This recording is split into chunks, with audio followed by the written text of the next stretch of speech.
वलौ अन्नहुम सबरू हत्ता तखरुज इलैहिम लकान खैरन लहुम वल्लाहु गफूरुर रहीम। सदक़ल्लाहुल अज़ीम।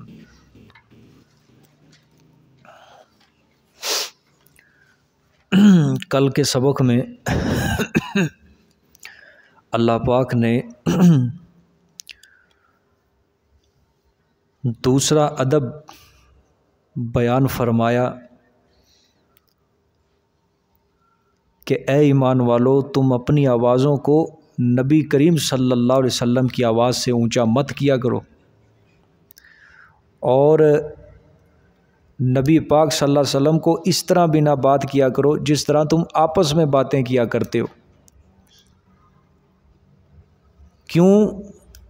वजह उसकी ये है कि तुम ऊंची आवाज़ से गुफ्तगू करोगे तो इससे पैगंबर को तकलीफ़ पहुंचने का ख़दशा है। पैगंबर को नागवारी गुज़रेगी और पैगंबर को तकलीफ़ पहुंचाना क्या है? हराम है, कुफ्र है। ये तुम्हें कुफ्र तक पहुंचा देगा। ये चीज़, ये बेदबी बढ़ते बढ़ते बढ़ते ये तुम्हें किस तक पहुंचा देगी? कुफ्र तक पहुंचा दे। अन्तहबत आमालुकुम, आवाज़ों को ऊंचा करोगे, अमाल क्या हो जाएंगे? तुम्हारे बर्बाद हो जाएंगे, ज़ाया हो जाएंगे। और इस तरह ज़ाया होंगे व अंतुम ला तशऊरून, तुम्हें पता भी नहीं चलेगा। अल्लाहु अकबर, तुम्हें पता भी नहीं चलेगा। समझ? ये मैंने कल आपको एक मिसाल के ज़रिए से ये पूरी बात समझा दी थी कि अमाल ज़ाया होंगे, तुम्हें पता भी नहीं चलेगा। अब देखो, मैंने कल एक बात समझाई थी। आप सल्लल्लाहु अलैहि वसल्लम के घर में सहाबा कराम बैठे हुए थे, खाना खा रहे थे। आप सल्लल्लाहु अलैहि वसल्लम को नागवारी गुजरी कि वो बातें करने लग गए बैठ के, उठ ही नहीं रहे। बाकी सारे उठ के चले गए, 2-3 बंदे वहाँ पे बैठे रहे। तो आप सल्लल्लाहु अलैहि वसल्लम के दिल में नागवारी थी। लेकिन अब देखो, वो जो बातें कर रहे हैं उनको तो नहीं पता कि पैगंबर सल्लल्लाहु अलैहि वसल्लम को हमारी इस हरकत की वजह से नागवारी महसूस हो रही है। उनको तो नहीं पता था, या वो जानबूझ के ये हरकत कर रहे थे, आप सल्लल्लाहु अलैहि वसल्लम को तकलीफ़ पहुंचाना मकसूद था? नहीं। देखो, अल्लाह पाक ने मना कर दिया। वजह क्या थी? पैगंबर को क्या हो रही थी?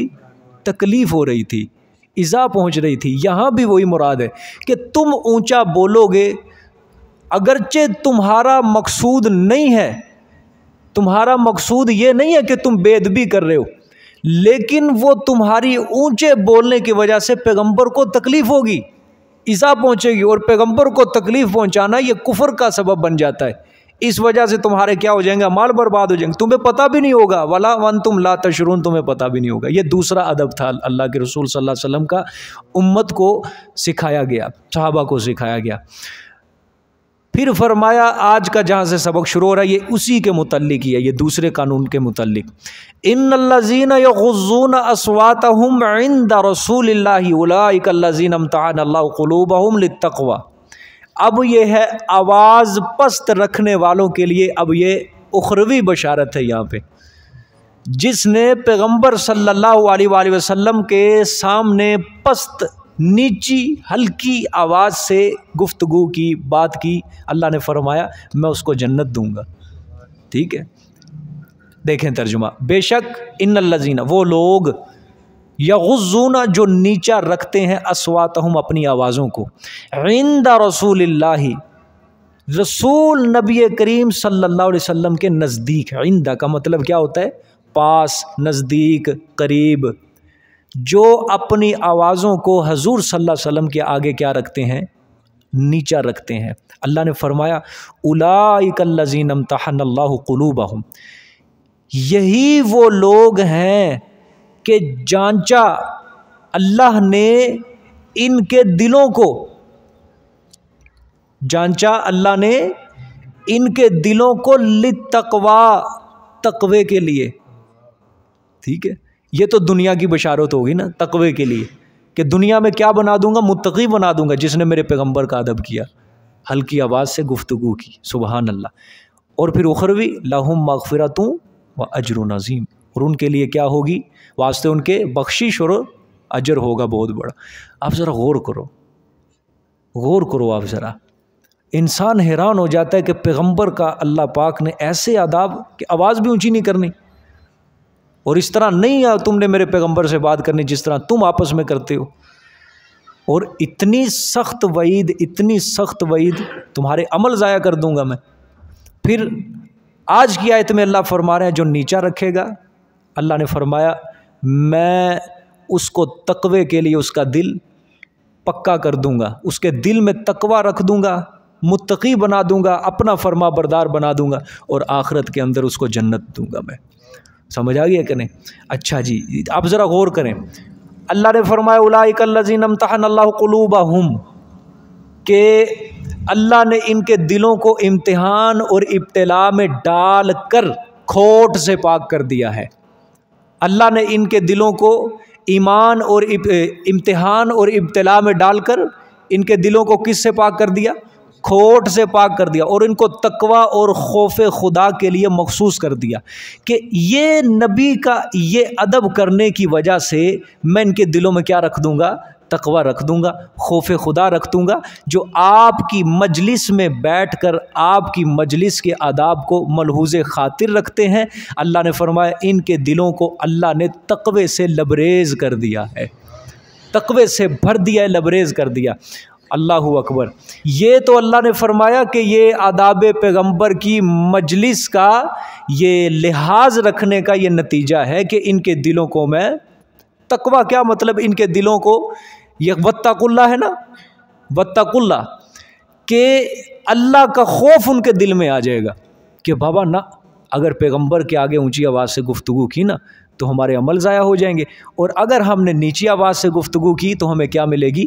जन्नत मिलेगी। ये क्या होता है? तकवा होता है। ठीक है जी। अच्छा जी, ये इम्तहनल्लाहु के ऊपर गौर करना है। आपके लफ्ज़ी तर्जुमा क्या है? इम्तहाना का तर्जुमा लफ्ज़ी आजमाया। ठीक है। एक तर्जुमा इसका किया गया है, गालिबन शाह अब्दुल कादिर ने किया, जांचा। क्या? जांचा। अच्छा, हमारे उस्ताद से उनके वालिद मोहतरम भी बड़े मुफस्सिर कुरान थे, ओ पुराने दौर के, उन्होंने तर्जुमा किया है अल्लाह ने इनके दिलों को मांझ दिया। क्या दिया? मांझ दिया है। किसके लिए? लित्तक़वा, तकवे के लिए। यानी मांझ कर अल्लाह ने इनके दिलों में क्या डाल दिया? तकवा डाल दिया। सुबहान अल्लाह। ठीक है। मांझ कर अल्लाह ने इनके दिलों में क्या डाला है? तकवा डाला है। ये मांझ कर नहीं समझ आई किसी को, मैं इसको एक मिसाल के ज़रिए समझाने लगा हूँ। शायद कोई आला किस्म का तालीम याफ्ता वो पंजाबी के लफ्ज़ से वाकिफ़ ना हो। पुराने दौर जब होते थे ना, पुराने दौर, ये साबुन सुबुन बर्तन धोने वाला ये भी नहीं निकला था, तो मट्टी के जो बर्तन हुआ करते थे, मट्टी के घड़े हुआ करते थे, देहातों के अंदर औरतें लस्सी बनाया करती थी। वो मट्टी का क्या होता था? मटका होता था, जिसे गड़वी कहते हैं। चाटी, चाटी, गड़वी तो दूध वाली होती है, लोहे की। चाटी कहा जाता है उसको, समझिए। एक रोगन वाली चाटी होती है, उसके अंदर लस्सी बनती है। ओ पूरा दिन दूध कड़ता रहता है उसके अंदर आग के ऊपर, फिर उसकी दही जमाई जाती है, फिर उसी के अंदर उसकी क्या बनाई जाती है? लस्सी बनाई जाती है। पूरा दिन वो लस्सी पीते थे। सालन का कम ही नामो निशान हुआ करता था उस वक़्त, बस रोटी और लस्सी साथ पी ली और अचार साथ खा लिया, ये उस वक़्त खुराक होती थी। देसी घी होता था, अब वो दौर चले गए। ठीक है। तो पूरा दिन लस्सी चल रही है। शाम को जब वो औरतें उस चाटी को साफ़ करती थी ना, बाहर जाती थी खेतों में, वहाँ एक ख़ास किस्म का होता था घास, वो लंबा लंबा होता है, वो इतना ख़तरनाक होता है, हाथ के ऊपर भी अगर उसका किनारा लग जाए ना, धार लग जाए तो हाथ भी काट देता है वो। क्या चीज़? सड़कड़ा। ठीक है, जो भी है, हर किसी का ये अपना नाम होगा। ठीक है।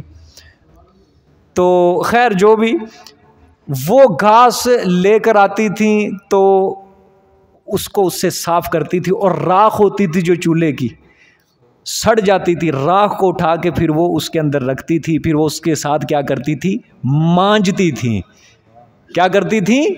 मांजती थी। मांज मांज के फिर वो धोती, फिर वो उसको यूं सुराही उसको गड़वी को क्या कहते हैं, उसको चाटी को देखती नाक लगा लगा के कि स्मेल गई है या नहीं गई, सूंघती थी कि अंदर से लस्सी की बू गई है या नहीं गई, ठीक है। तो फिर वो उसको धोती, जब तक उसकी बू ना जाती तो फिर उसके अंदर अगला दूध नहीं डाला जाता था, जब तक उसकी लस्सी की बू नहीं जाती थी तो अगला दूध साफ नहीं डाला जाता था, यानी जब तक वो अच्छी तरह मांज नहीं ली जाती थी। तो अल्लाह ने फरमाया मैंने इनके दिलों को क्या कर दिया, मांज दिया है, जर्रा बराबर भी इनके दिलों में पैगंबर की और मेरी नाफरमानी नहीं रही, खत्म हो गई। जब मैंने इनके दिलों को मांज दिया है, साफ कर दिया, फिर मैंने इनके दिलों में डाला है दूध, तकवा। समझ आइए कि नहीं? ऐसे अल्लाह पाक ने उनके दिल पाक साफ किए थे। अल्लाह उनकी गवाही दे रहा है। देखो ये अब किनके, ये कौन है, ये यहाँ मुखातिब सहाबा इकराम है, ये वो हैं इस बशारत के हकदार, सबसे पहले वही बशारत के हकदार है। ये आदाब करने की वजह से अल्लाह ने फरमाया मैंने इनके दिलों को क्या कर दिया है, मांझ के रख दिया है। जांचा अल्लाह पाक ने, मांझा, इम्तिहान लिया अल्लाह पाक ने, फिर फरमाया लहुम मगफिरतुन व अजरुन अजीम, वास्ते उनके मगफिरत है, बख्शिश है और अजर होगा, बहुत बड़ा अजर होगा। ठीक है जी, अल्लाह अकबर। फिर फरमाया अल्लाह पाक ने इन्नल्लज़ीना युनादूनका मिन वराइल हुजुराति अक्सरुहुम ला याकिलून। तर्जुमा देखें, ये एराबियों के ऊपर एक ज़जर होगा, देहातियों के ऊपर। बेशक वो लोग जो बुला रहे हैं आपको, बेशक वो लोग जो बुला रहे हैं, आवाज़ दे रहे हैं आपको, मिन वराइल हुजुरात, बाहिर हुजरों के, ठीक है, हुजरा किसको कहते, कमरे को, बाहिर हुजरों के, अक्सरुहुम ला याकिलून, अक्सर उनके समझ नहीं रखते, अक्सर उनके क्या है, बेअकल हैं, समझ नहीं रखते हैं। ठीक है जी। अच्छा, ये क्या अल्लाह पाक फरमा रहे हैं यहाँ पे, तीसरा अदब सिखाया अल्लाह पाक ने। पहला अदब था कि आवाज़ बुलंद नहीं करनी, पहला अदब था ला तुक़द्दिमू बैना यदै अल्लाहि व रसूल, अल्लाह और उसके रसूल से आगे ना बढ़ो। दूसरा अदब था आवाज़ बुलंद नहीं करनी। तीसरा अदब था ये जो कमरों से बाहर क्या निकाल रहे हैं, आवाज़ें दे रहे हैं, अक्सर उनके बेअकल हैं। ये अल्लाह पाक तीसरा अदब बयान करेंगे। अल्लाह पाक फरमा रहे हैं कि जिस वक़्त आप सल्लल्लाहु अलैहि वसल्लम, मेरा पैगंबर, किसी कमरे के अंदर आराम कर रहा हो, या कोई अपनी दूसरी आराम गाह के अंदर, किसी खैमे के अंदर सफ़र के लिए निकले, खैमे के अंदर आराम कर रहे हैं, तो फिर उस वक़्त बाहर खड़े होकर आपको पुकारना, ख़ुसूसन एक गवार पर लेके आपको नाम लेके बुलाना, अल्लाह के रसूल सल्लल्लाहु अलैहि वसल्लम की ये बहुत बड़ी बेअदबी होगी। अल्लाह के रसूल की ये क्या होगी, बहुत बड़ी बेअदबी होगी कि आपको नाम लेके पुकारा जाए। ये गुस्ताखी है, ये बेअदबी है। अल्लाह ने फरमाया अक्ल वालों का ये काम नहीं होता, अक्ल वालों का ये काम नहीं होता। ये काम किसका है, बेअक्लों का है कि मेरा पैगंबर आराम कर रहा है हुजरे के अंदर, ठीक है, आराम फरमा रहे हैं, और तुम बाहर हुजरों के खड़े होके ऊंची ऊंची आवाज़ कर रहे हो कि ए पैगंबर, मोहम्मद बायरा, ए मोहम्मद बायरा। अल्लाह ने फरमाया कि ये क्या है, बेअदबी है, ये अक्ल वालों का काम नहीं है, ये बेअक्लों का काम होता है। तीसरा अदब है। ठीक है जी। हुजुरात पहले समझ ले, फिर मैं मजीद अपनी बात आगे चलाता हूँ। हुजुरात ये हुजरे की जमा होती है। आमतौर पर भी हम ये लफ्ज़ बोलते हैं रोज़मर्रा से, हुजरा। हुजरा अरबी लुगत के अंदर कहा जाता है जो चार दीवारी से बंद होता है। चार दीवारी से क्या होता है, बंद होता है, यानी चारों तरफ पर्दे होते हैं, दीवार होती है, उसको क्या कहा जाता है, हुजरा कहा जाता है। चारों तरफ जिसके दीवार होती है उसको हुजरा कहा जाता है। आप सल्लल्लाहु अलैहि वसल्लम के हुजरे मदीना मुनव्वरा में 9 थे, 9 बीवियां थी आप सल्लल्लाहु अलैहि वसल्लम की मदीना मुनव्वरा में। तो हुजरे भी हर किसी बीवी के लिए क्या थे, अलग अलग थे, और आप सल्लल्लाहु अलैहि वसल्लम बारी बारी हर हुजरे में क्या करते थे, आराम करते थे। बारियां बांधी हुई थी, तो सब हुजरे ख़त्म हो गए, सिर्फ एक हुजरा बाकी है, बीबी आयशा रज़ी अल्लाह ताला अन्हा का, जहाँ पे आप सल्लल्लाहु अलैहि वसल्लम इस वक्त क्या है, आराम फरमाए। ये एज़ाज़ जो है ये बीबी आयशा रज़ी अल्लाह ताला अन्हा को मिला कि सब बीवियों के हुजरे वो जहाँ बने हुए थे, अब तो वहाँ मस्जिद नबवी जो होगी वसी हो गई है, ठीक है, तो वो जहाँ हुजरे बने हुए थे अब वो ख़त्म किया गया, तो वहाँ मस्जिद नबवी तामीर हो गई क्योंकि ज़रूरत थी वसअत की। तो बीबी आयशा का जो हुजरा है वो आज तक और क़यामत तक के लिए क्या है, कायम रहेगा। ये एजाज़ भी अल्लाह ने सिद्दीक़ की बेटी सिद्दीक़ा के हक़ में रख दिया है क़यामत तक। अल्लाह पाक हमें उस अम्मा का सच्चा बेटा, वफ़ादार बेटा बनने की तौफ़ीक़ अता फ़रमाए। तो अब अल्लाह पाक फरमा रहे हैं कि जो लोग आपको दीवार के पीछे से क्या देते हैं, आवाज़ देते हैं, सबबे नुज़ूल समझ ले। एक कबीला था बनु तमीम, वो कबीला आया आप सल्लल्लाहु अलैहि वसल्लम की खिदमत में। ये थे देहाती, क्या थे? अब वो देहाती लोग जो होते हैं ये आदाब माशरत थोड़ा सा कम समझते हैं, ठीक है। इनको कुछ पता नहीं होता कहाँ जाके क्या बात करनी है। शहर का अपना माहौल होता है, देहात का अपना माहौल होता है, ठीक है। ये आए कबीले वाले और मदीना मुनव्वरा पहुँचे। मदीना मुनव्वरा ये पहुँचे दोपहर के वक़्त, ख़ुसूसन जब आप सल्लल्लाहु अलैहि वसल्लम कैलूला किया करते थे दोपहर का, ठीक है, अपने हुजरे में आराम फरमा, क्योंकि कैलूला करना क्या है, सुन्नत है। ये दोपहर का कैलूला करना ये सुन्नत है। हम लोग इसको तरजीह नहीं देते हैं और इसके बारे में तो बड़ी बड़ी तहकीक हो रही है कैलूले के बारे में कि इसका कितना फ़ायदा है इंसानियत के वजूद के लिए, उसकी सेहतमंदी के लिए, उसकी जो जिल्द है, बॉडी है, अंदर के जो जिस्म के अज़ा है उनके हेल्दी रखने के लिए कैलूला कितना ज़रूरी है। कहते हैं 3 घंटे तक, 4 घंटे तक अगर दोपहर को सो लो तो वो आपके अंदर सुस्ती पैदा करेगा। इसकी बनिस्बत आप 10-15 मिनट के लिए सुन्नत कैलूला कर लो, वो तुम्हारे अंदर और एनर्जी पैदा करेगा। यानी इतना फ़ायदा है, सुन्नत है ना आप सल्लल्लाहु अलैहि वसल्लम की दोपहर को कैलूला करना, निस्फ़ुन नहार के वक़्त, ठीक है, जब दिन पूरा आधा हो जाता है उस वक़्त। तो आप सल्लल्लाहु अलैहि वसल्लम की आदत शरीफा थी तो कि दोपहर को क्या किया करते थे, कैलूला। अब आप हुजरे में आराम फरमा रहे हैं, ये कबीले वाले आगे बनु तमीम वाले देहात से, इन्होंने आके ऊंची ऊंची आप सल्लल्लाहु अलैहि वसल्लम को आवाज़ लगानी शुरू कर दी, उखरुज इलैना या मोहम्मद सल्लल्लाहु अलैहि वसल्लम, कि ए मोहम्मद बाहर निकलो। एक नाम ले रहे हैं और दूसरा ऊंची ऊंची बोल रहे हैं, एक नाम ले रहे हैं आप सल्लल्लाहु अलैहि वसल्लम को और दूसरा ऊंचे ऊंचे बोल रहे हैं। देहाती थे। अल्लाह पाक ने उसके ऊपर यह आयत उतारी। अल्लाह ने इसमें आपको इस तरह पुकारने की ममानियत रोक दिया, हराम करार दे दिया और इंतज़ार का हुक्म दिया अल्लाह पाक ने कि मेरा पैगंबर जब तक बाहर ना निकले तुमने बाहर नहीं बोलना, तुमने इंतज़ार करना है बाहर। देखो, इन्नल्लज़ीना युनादूनका, बेशक वो लोग जो आपको आवाज़ देते हैं, मिन वराइल हुजुरात, ठीक है। हुजुरात का मतलब ये हुजरे की जमा है, ठीक है। अल्लाह ने मुतलकन एक लफ्ज़ बयान फरमा दिया। देखो, हुजरा कहते हैं अल्लाह पाक, एक मुफरद लफ्ज़ नहीं, क्योंकि आप सल्लल्लाहु अलैहि वसल्लम तो एक हुजरे के अंदर ही आराम फरमा। अल्लाह ने फरमाया कि हुजुरात, जब भी आप किसी कमरे के अंदर भी आराम फरमाएं, ये हुक्म सिर्फ इस वक़्त के लिए अल्लाह ने फरमाया, मखसूस नहीं है। चाहे इसके अलावा किसी और कमरे के अंदर भी आप जब कभी भी आराम फरमाएं, तो अगर कोई आपसे किसी काम की गरज से आए, कोई मसला दरियाफ्त करने के लिए आए, कोई इस्लाम का मसला हासिल किसी तालीम के लिए आए, अल्लाह ने कानून बना दिया, मेरे पैगंबर का तुमने बाहर खड़े होके क्या करना है, इंतज़ार करना है। मेरे पैगंबर को तुमने बुलाना नहीं है, उसके आराम के अंदर खलल नहीं, उसको तकलीफ़ नहीं पहुंचानी है तुमने। कितनी मोहब्बत अल्लाह पाक कर रहे हैं अपने रसूल सल्लल्लाहु अलैहि वसल्लम से।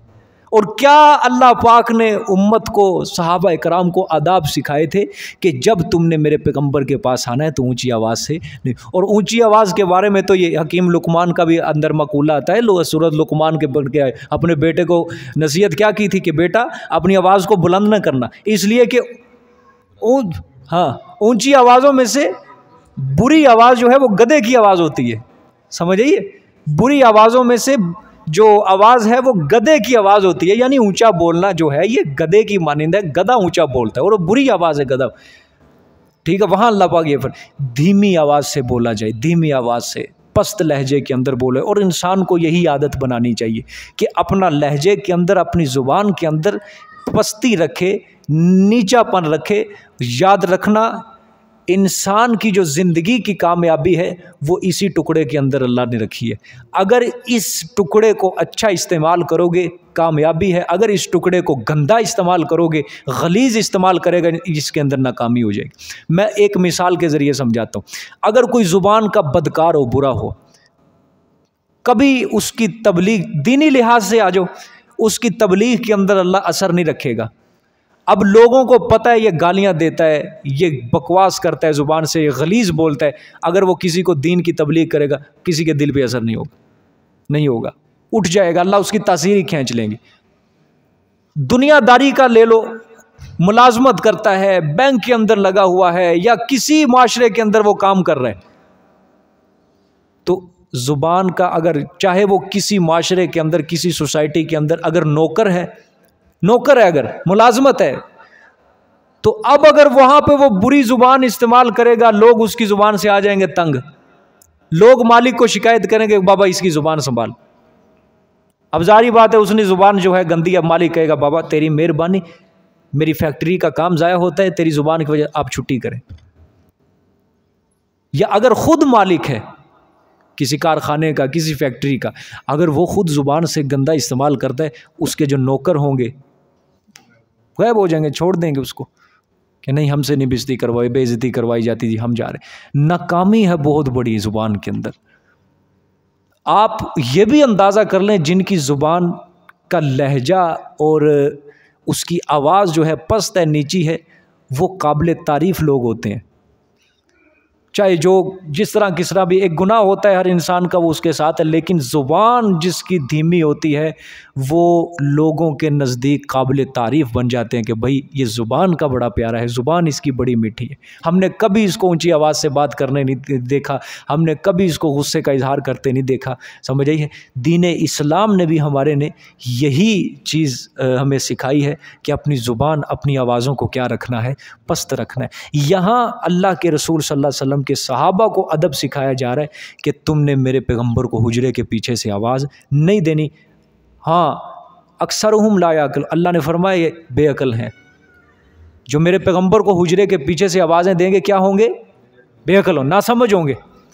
फिर फरमाया देखो आगे, वलौ अन्नहुम सबरु हत्ता तखरुज इलैहिम लकान खैरल लहुम। सुभान अल्लाह, गौर से देखो आयतें, गौर से।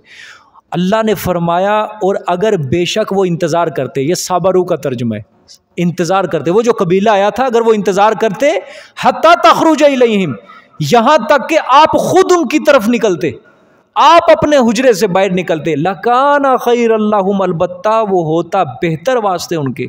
ये चीज़ बेहतर थी कि आप हुजरे से निकल कर उनके पास जाते और वो इंतज़ार करते, आप सल्लल्लाहु अलैहि वसल्लम का, पैगंबर का इंतज़ार करते। यही अदब है, ये उनके लिए क्या होता? बेहतर होता, बहुत बेहतर होता ये उनके लिए। देखो कैसा अल्लाह पाक ने अदब सिखाया आप सल्लल्लाहु अलैहि वसल्लम। और ये आज 1400 साल के बाद इस उम्मत को क्या हो गया? ये 1400 साल के बाद इस उम्मत को क्या हो गया? हमारे पास नबी का किरदार है इस वक्त, नबी का किरदार, नबी की तालीमात हैं हमारे पास, तो यही चीज़ बाकी है ना। अगरचे पैगंबर नहीं है हमारे पास, दुनिया में नहीं है, हम उनके बाद आए हैं, लेकिन हम नाम तो उनका ले रहे हैं, कलमा तो उनका पढ़ते हैं कि नहीं, मुहम्मदुर रसूलुल्लाह, कि हमारे पैगंबर कौन है? मोहम्मद सल्लल्लाहु अलैहि वसल्लम है। चलो अगर वो इस वक्त दुनिया में नहीं है, लेकिन उनकी तालीमात की पासदारी और उसका लिहाज तो हमारे जिम्मे वाजिब है कि नहीं?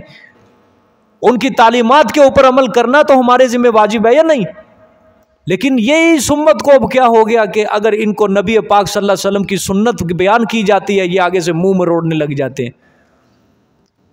किसी लिहाज से भी इनको सुन्नत की तालीम दे लो, किसी लिहाज से भी ये मुंह मोड़ते हैं, आगे से माथे के ऊपर तेवरी चढ़ाते हैं और दिल के अंदर वही ख्याल आता है कि नहीं यार ये रवाज जो है ये पुराना है, 1400 साल पुराना है, ये ओल्ड फैशन है, अब तो नया माशरा है, नया रवाज है, तो अब ज़माने के साथ चलना चाहिए। ये नौजवानों के अंदर ये गंदी गंदी आदतें पैदा होती जा रही हैं आज, समझ आइए कि नहीं?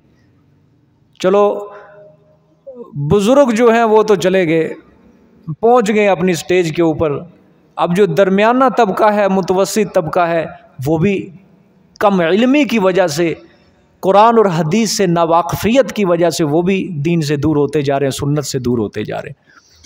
सुन्नत से दूर होवोगे, मुझे बताओ तो सही, क़यामत वाले दिन रसूल सल्लल्लाहु अलैहि वसल्लम को मुँह क्या दिखाओगे? इंसान तो सोचे ज़रा, ये कुरान पढ़ते हैं किसके ऊपर नाजिल हुआ? ये बोलो सारे, किसके ऊपर? नबी पाक सल्लल्लाहु अलैहि वसल्लम के ऊपर नाजिल। अगर उस हस्ती की हमने कदर करना, ये अल्लाह सहाबा को अदब सिखा रहा है, ये सिर्फ अदब की बात है। अहकाम नहीं है, यह अहकाम एक तरफ रख दो। कवानीन अल्लाह नहीं सिखा रहा है, ये पैगंबर के आदाब सिखा रहा है कि इस तरह तुमने अदब करना है। ये लोग आज कहते हैं ना कि ये ख्वाहिश थी तेरे होते पैदा मैं हुआ होता, कहते हैं ना, ऐसी ख्वाहिशें करते हैं दिलों से। ये ख्वाहिश थी तेरे होते पैदा मैं हुआ हो, तेरे चेहरे को ऐ का हर एक पल देखता होता है। लोग कहते हैं कि तेरा शहर बड़ा अच्छा है, मेरी ख्वाहिश है मैं तेरा ज़माना देखूं। ये ख्वाहिशें, इस 1400 साल के बाद तुम आके वफादार नहीं बन सकते। उस दौर में शुक्र करो अल्लाह ने तुम्हें पैदा नहीं किया। समझ आइए, कभी बंदा गौर तो करे। अबू जहल भी था उस वक़्त, अबू लहब भी था, अब्दुल्ला बिन उबई रईसुल मुनाफिकीन, ऊपर से इस्लाम का इजहार करता था, अंदर से कुफ्र था जालिम के। अब हुजूर की मजलिस के अंदर बैठता था, मजलिस में क्या कुछ नहीं करते थे ये मुनाफिक। आप सल्लल्लाहु अलैहि वसल्लम, सूरत मोहम्मद के अंदर कितनी अल्लाह पाक ने इनकी बुरी खसलतें बयान की। वो हुजूर सल्लल्लाहु अलैहि वसल्लम की मजलिस से बड़ी मजलिस और है दुनिया के अंदर, वो आपकी मजलिस के अंदर बैठ के इस तरह करते थे। अबू जहल है, अबू लहब है, पैगंबर सल्लल्लाहु अलैहि वसल्लम इनके ईमान की फिक्र के लिए इनके पीछे पीछे जाते थे। हत्ता के कई कंप्रोमाइज अल्लाह के रसूल सल्लल्लाहु अलैहि वसल्लम इनसे करने के लिए तैयार हो गए कि बाबा तुम चाहते क्या हो, मैं तैयार हूं उसके लिए, तुम रखो तो सही बात मेरे आगे। लेकिन अल्लाह ने नहीं दी तौफीक उनको, हिदायत की नहीं दी है। और ये नए आशिक रसूल उठे हुए हैं, ये ऐसे हम उधर पैदा होते, हम आपकी ज़िंदगी में पैदा होते, ये करते तो वो करते। ठीक है, उधर भी तुम्हें जूते पड़ने थे। समझ आइए कि नहीं? जिस तरह की आज हरकतें हैं ना लोगों की, जिस तरह के आज काम है लोगों के, बद अखलाकी, बदजुबानी, झूठ, फरेब, धोखा, फ्रॉड, मुनाफकतें, तो कामयाबी वहाँ भी नहीं थी। अगर उस दौर में होते ना हम, यकीन करो अल्लाह 100 बार बचाए, 100 बार बचाए, ये अल्लाह 100 बार बचाए। ये जो लोग इस तरह की ख्वाहिशें करते हैं, ये अब्दुल्ला बिन उबई के साथ होना था इन्होंने। सही बात है। आप ज़रा गौर करो, आज मुसलमान को दो ना ज़रा कुरान पाक की दीन के अहकाम की तरफ आने की दावत दो, उसके ऊपर गरां गुजरती है कि नहीं बात? अच्छा जी देखांगे कल नू, सोच दें यार, अच्छा ठीक है ये काम कर लो, अच्छा जी सोचांगे, ठीक है। अल्लाह के रास्ते के कोई बात, अल्लाह के रास्ते में निकलो, ये काम करो, नमाज पढ़ो, जो भी कह लो नेकी की बात, अच्छा जी देखांगे जी, देखांगे। ये काम किन का था?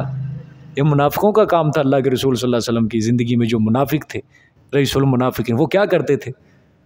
वो बेईमान। अल्लाह के रसूल ने क्या फरमाए? ईशा और फजर की नमाज मुनाफिकों पर क्या गुजरती है? यहाँ कौन फजर की नमाज़ें पढ़ते हैं? 2 सफ़ों के सिवा तीसरी सफ़ किसी मस्जिद के अंदर नहीं होती, सारे सोए होते हैं। क्या कुछ है वहाँ पे? कोई उज़र है फजर के वक़्त किसी का?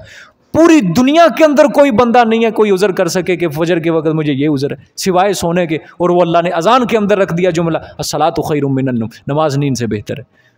कोई उज़र नहीं है, सिर्फ हड हरामी है, हट धर्मी है लोगों की, नहीं उठते वो लोग नमाज पढ़ने के लिए। तो ये किन की खसलतें हैं? अगर ये होते उस दौर के अंदर तो ये किन की लिस्ट के अंदर शुमार होना था? इन्होंने अब्दुल्ला बिन उबई की लिस्ट में शुमार होना था। ज़रा गौर तो करे इंसान कि हमारे काम कौन से हैं, कि हर काम अल्लाह ने कुरान में क्या फरमाया? जो दीन के कामों से दूरी अख्तियार करता है यही मुनाफिकत होती है। और मुनाफिकीन की सूरत तौबा के अंदर देख लो, जिहाद से दूर रहते थे, उनको अपनी जान प्यारी थी, उनको दुनिया प्यारी थी, उनको माल प्यारा था। आज भी मुसलमान अपनी जान और दौलत के लिए कभी अल्लाह के दीन का काम नहीं करता। ओ जी अगर अल्लाह के रास्ते में जाऊँगा, 1 घंटा दरसे कुरान पढ़ूँगा जाके, मेरा फ़लाना काम रह जाएगा, फ़लाना रह जाएगा, फ़लाना नुकसान हो जाएगा, यही सोचें आती हैं सबसे पहले। अच्छा दुनिया का काम करने के लिए कोई सोच नहीं है, वहाँ 100 बिस्मिल्लाह, वहाँ नहीं सोचते कि अच्छा जी कल करूँगा, ठीक है जी इंशाल्लाह मेरा तेरा वादा, मैं कल पहुँचूँगा।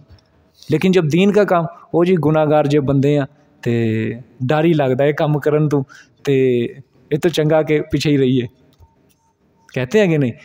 अल्लाह अकबर, अल्लाह बचाए इस मुसलमान को, बचाए इस मुसलमान। यही सुस्ती दीन के कामों में दिखाना ना, ये अल्लाह के रसूल ने निशानियाँ बताई हैं, ये मुनाफिकों की खसलतें होती हैं, इसको दूर करो, इसको दूर करो। मैं आपसे कहता हूँ मेरे अजीज़ दोस्तों, मेरे अजीज़ दोस्तों, मेरे प्यारों, आप में से जो फजर की नमाज़ अभी तक नहीं पाबंदी कर रहे, खुदा के लिए मस्जिद में आया करो नमाज़ पढ़ने के लिए। बाजुमात नमाज़ पढ़ा करो, मर्द के ऊपर बाजुमात नमाज है, बाजुमात नमाज। अभी 26 पारे हो गए हैं कुरान पाक के इख्तिताम को। अगर हमारी नमाज की पाबंदी नहीं हुई तो फिर बाकी कौन सा अमल है जिसकी पाबंदी करेंगे हम? नमाज की ही पाबंदी नहीं है, नमाज की ही पाबंदी, फिर कौन सा हुक्म है जो पाबंदी करेंगे हम? मैं कहता हूँ सिर्फ नमाज की पाबंदी इख्तियार कर लो, सुन्नत मुस्तहब्बात इसकी पाबंदी कर लो, इसके बाद अल्लाह पाक आस्ता आस्ता आस्ता तमाम कामों पे अमल करने की तौफीक दे देगा। अल्लाह कुरान में अपने नबी को कहता है कि मेरे पैगंबर अक़ीमिस सलात, नमाज कायम कर। हालांकि पैगंबर से बड़ा कोई है, कोई बा नमाज नमाज पढ़ने वाला, लेकिन अल्लाह ने आप सल्लल्लाहु अलैहि वसल्लम को क्यों हुक्म दिया कि मेरे पैगंबर आप कर रहे हैं दीन का काम, आपको बड़ी तकलीफ़ें बड़ी मुश्किलात का सामना करना पड़ेगा, मेरे पैगंबर नमाज पढ़।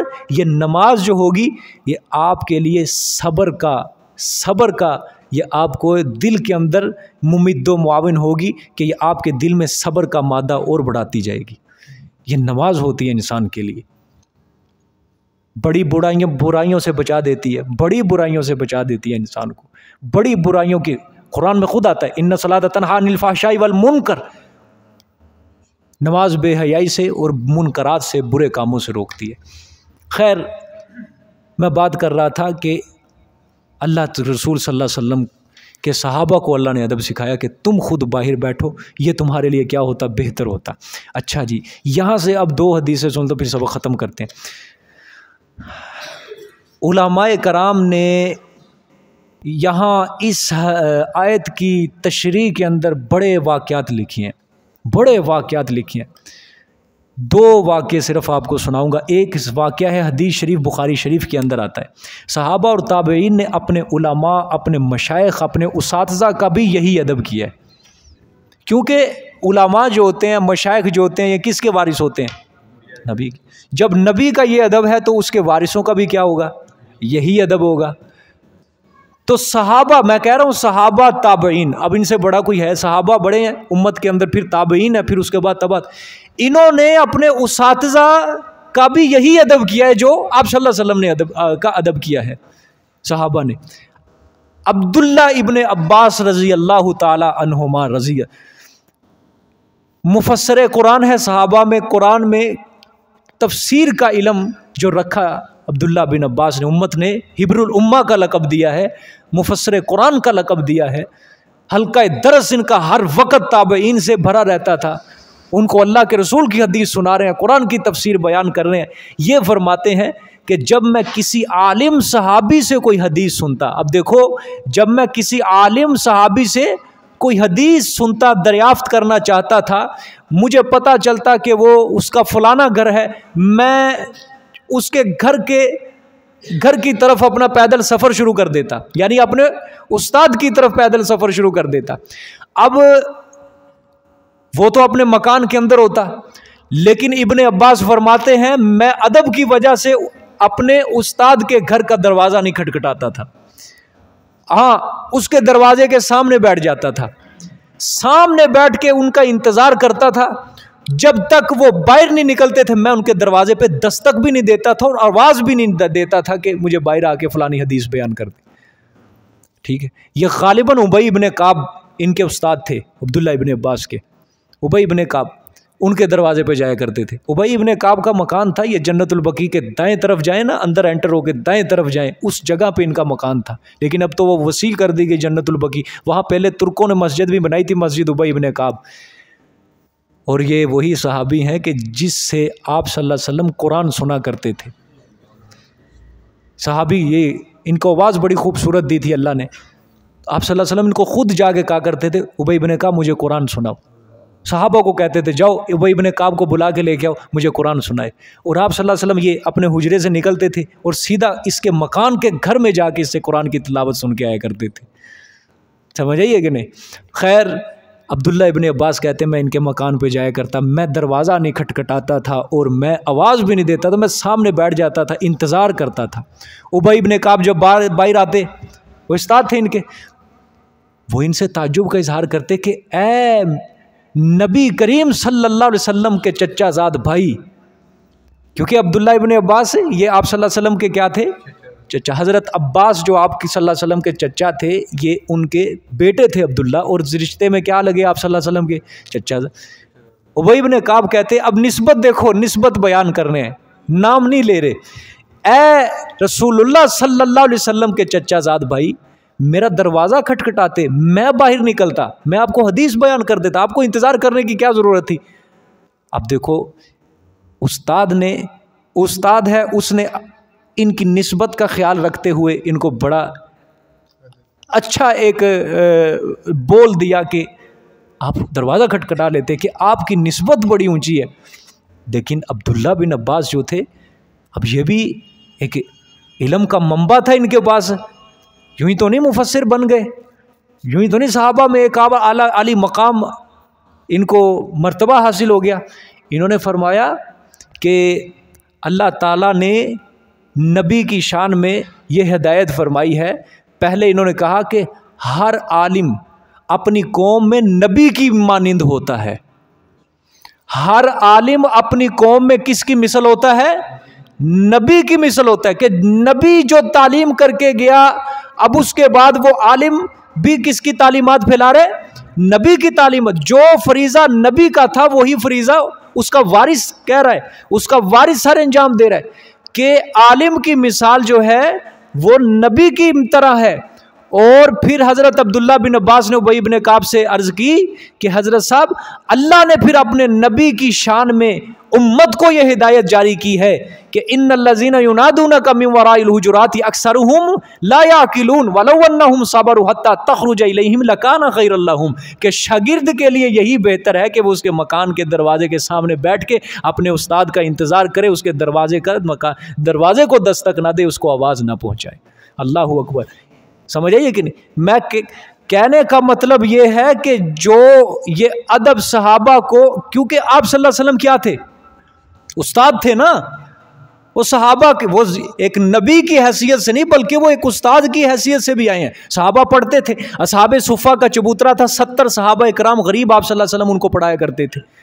गरीब सहाबा इकराम थे, पढ़ाया करते थे, हदीस का सबक देते थे आप सल्लल्लाहु अलैहि वसल्लम। कुरान की तफसीर सहाबा को पढ़ाया करते थे, एक उस्ताद भी थे। लेकिन बतौर उस्ताद अल्लाह पाक ने आप सल्लल्लाहु अलैहि वसल्लम के आदाब जिक्र किए, और यही बेआईन ही आदाब उलमाए उम्मत ने अपने अपने दौर के उस्ताद से यही अदब रखे हैं कि वो भी उनके अगर दरवाजे पे जाते थे, दरवाज़ा नहीं खटखटाते थे बल्कि इंतज़ार में बाहर बैठ जाते थे। अब नहीं वो अदब रहा, अब नहीं रहा। अब उस्ताद को एक चिकनी चपड़ी समझते हैं, एक रद्दी की टोकरी समझते हैं। उस्ताद पाबंद कर दिया गया है, पाबंद कर दिया गया। मेरे बच्चे को हाथ लगाया, मैं तुझे उड़ा दूंगा दुनिया से। स्कूल के अंदर उस्ताद पढ़ाते हैं, टीचर पढ़ाते हैं, प्रिंसिपल उनको सरों के ऊपर डंडा रखता है कि बच्चे को किसी को हाथ नहीं लगाना, हम तुम्हें स्कूल से निकाल देंगे, हम निकाल देंगे तुम्हें। ये इज्जत रह गई है उस्ताद की। और याद रखना, जिन माँ बाप ने अपने बेटे के पीछे लग के उस्ताद को जलील किया, अल्लाह ने उसके बेटे को पूरी दुनिया में जलील किया। फिर दुनिया के अंदर अल्लाह ने जलील किया जिसने उस्ताद को आगे जलील किया। अल्लाह पाक महफूज फरमाए ऐसी बुरी अदा से सबको। अच्छा, लोग फिर कहते भी हैं कि जी तुसी साडे बच्चे दे उस्ताद हो, तुसी बड़े मोहतरम हो, तुसी बड़े चंगे हो, ये है तो वो फलाना, ताड़ा हुक्म साडे सिर अखां ते, ये बड़े लगाएंगे मिठी मिठी। लेकिन जब वो बच्चे को थोड़ा सा कुछ कह दे, फिर अगले दिन तू हुंदा कौन आ, मेरे पुत नूं हाथ लाया, तेरी ऐसी दी तैसी, तू निकल मदरसे हो बाहर, तू निकल मसीह तो बाहर, तेन मैं दसा। ये काम करते हैं। फिर एक वक़्त वो भी था कि वालिदैन अपने बच्चे को उस्ताद के पास हवाले करके आते थे और कहते थे, मौलवी साहब हड्डियाँ साडियाँ मास टाडा, सानू बच्चा पढ़िया चाहिए, बस बच्चा पढ़िया चाहिए। और यकीन करो, उस्ताद की जो मार होती है ना, खुदा की कसम वो मार नहीं होती, वो रहमत होती है। मैं अपनी बात सुना देता हूँ। हम जब पढ़ते थे, गुस्से के अंदर उस्ताद मार देता है, वक्ती तौर पे एक दिल के अंदर परेशानी सी उठती थी, यार मार पड़ गई।